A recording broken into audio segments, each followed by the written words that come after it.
আপনারা দূর থেকে এসেছেন, হয়তো ক্লান্ত। কিছু সময় আশ্রমে বিশ্রাম নিন। আমার স্ত্রী সুমুখী আপনাদের ভোজনের আয়োজন করবে।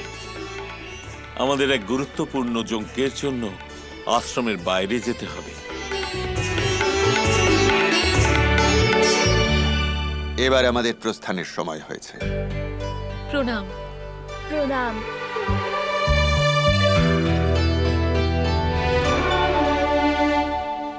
এ কি হচ্ছে ভাই? এবার তো আমরা আশ্রমেও এসেছি, এখানে তো কোনো বাচ্চাকেই দেখতে পাচ্ছি না। আমাদের দল বাড়বে কি করে, আর কাদের নিয়ে? দাদা, আপনি খুব তাড়াতাড়ি ধৈর্য হারিয়ে ফেলেন। সব প্রশ্নের উত্তর আপনি পেয়ে যাবেন।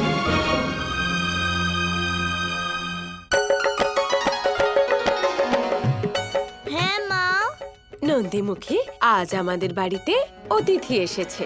হ্যাঁ মা, আমি জানি, সেই জন্য আমি গুড় নিয়ে এসেছি।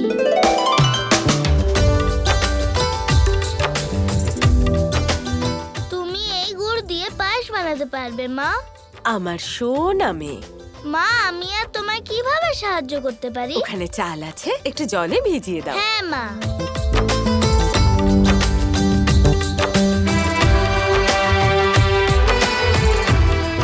সুমুখী দি,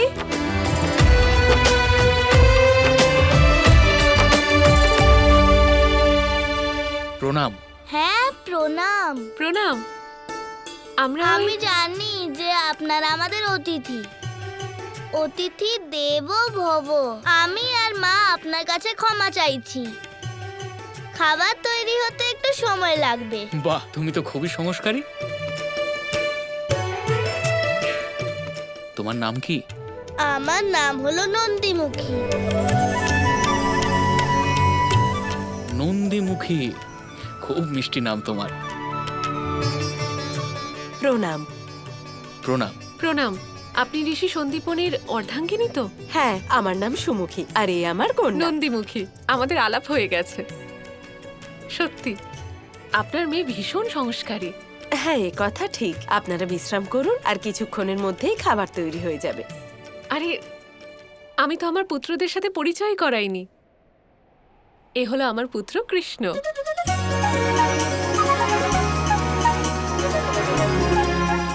আর এই যে ওর বড় দাদা বলরাম। প্রণাম। এই দুই ভাইয়ের জুটি খুবই মিষ্টি। অন্য সময় হলে বলতাম আমার পুত্রের সাথে খেলো, কিন্তু আপনার পুত্রও আছে? হ্যাঁ, মধুমঙ্গল, বলরামের বৈশী। তাহলে ও কোথায়? ডাকুন না ওকে। আসলে বিষয়টা হলো যে... কি হয়েছে? সব ঠিক আছে তো? এমনিতে তো সব ঠিকই আছে, কিন্তু ও কারোর সাথে মিশতে চায় না। আশ্রমে কেউ এলে ও কিছুতেই ঘর থেকে বেরোতে চায় না, একাই খেলা করে। আর একজন হলো গোপাল, যেখানেই যায় সেখানেই নিজের দুষ্টুমি শুরু করে দেয়। ওর পায়ের তোড়া তো খুবই সুন্দর। এটা শুধু সুন্দর দেখানোর জন্য নয়, এটা হলো দিক নির্দেশক। আমার গোপালের পায়ে চাকা লাগানো আছে। আপনি যদি একটু অন্যমনস্ক হয়ে যান, তাহলে এই দুষ্টু কোথাও উধাও হয়ে যায়।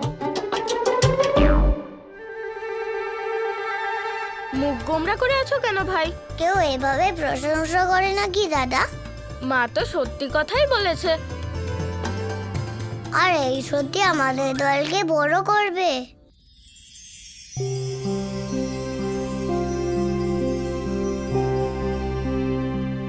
পুত্র মধুমঙ্গল, দেখো তো বাইরে কারা এসেছে।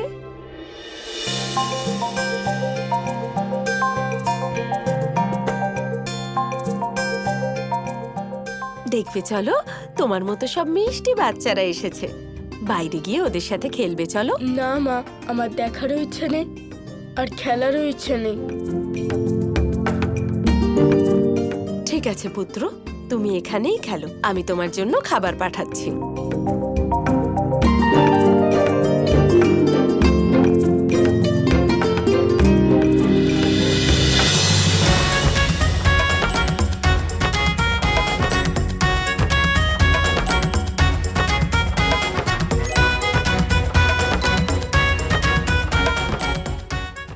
গুপ্তচর পাঠিয়ে তোমার খেলা খেলে ফেলেছো মামা।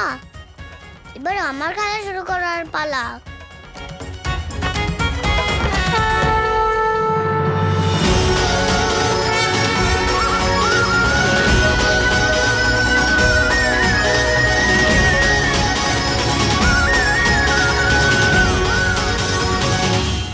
তুমি কেন অন্য বালকদের মতো নও পুত্র? একাই থাকো।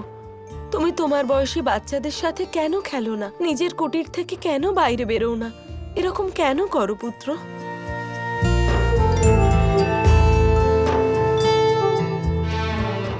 আমি একা থাকতেই আনন্দ পাই মা।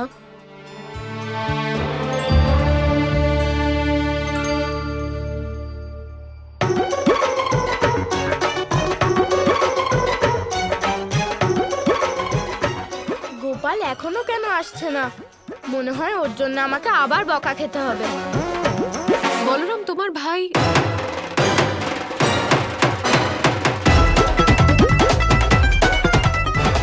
আস্তে আস্তে খাও বলরাম।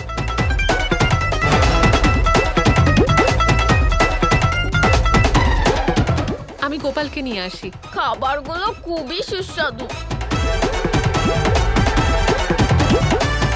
বলরাম, তোমার ভাই। আমি আলু খেতে চাই মা, পরিবেশন করো। হ্যাঁ হ্যাঁ বলরাম, এক্ষুনি দিচ্ছি। আপনি ছেড়ে দিন, আমি দিয়ে দিচ্ছি। আচ্ছা।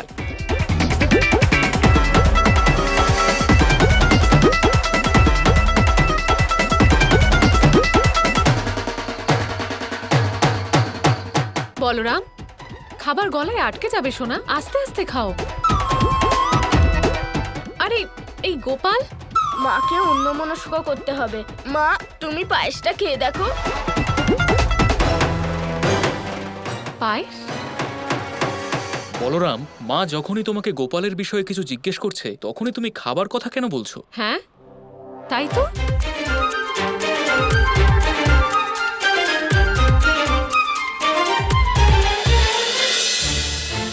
বলরাম, সত্যি কথা বলো, কি ব্যাপার? কোথায় গোপাল?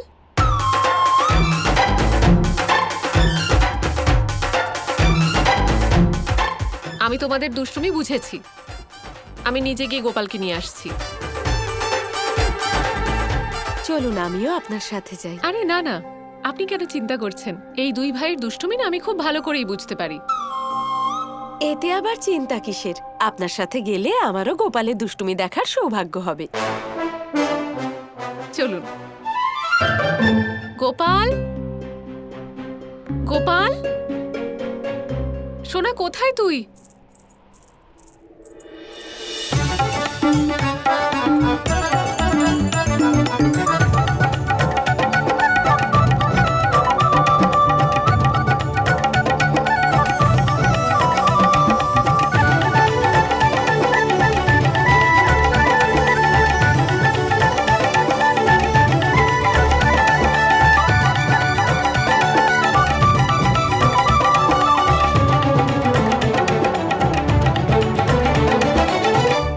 আজ আমি খুব খুশি হয়েছি।